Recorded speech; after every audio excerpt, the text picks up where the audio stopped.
Tapos tuwang-tuwa pa ako, nakita ko si McDonald's na fast food. Tapos sa gilid yan, meron pang Jollibee. Mag-i-explore lang ako within the area. Tapos ito siya, oh. Ito yun. Itong ano na to, nandito. Tapos kalsada na yun nasa baba niya. Second level pala, hindi pala third level. Tapos kita nyo yung bus na yan, oh. May halos lahat ng mga bus na dito may second floor. Tapos, oh, Diyos ko po. Ayan siya.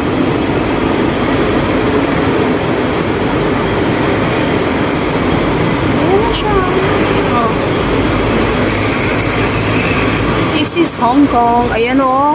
Diyos ko po.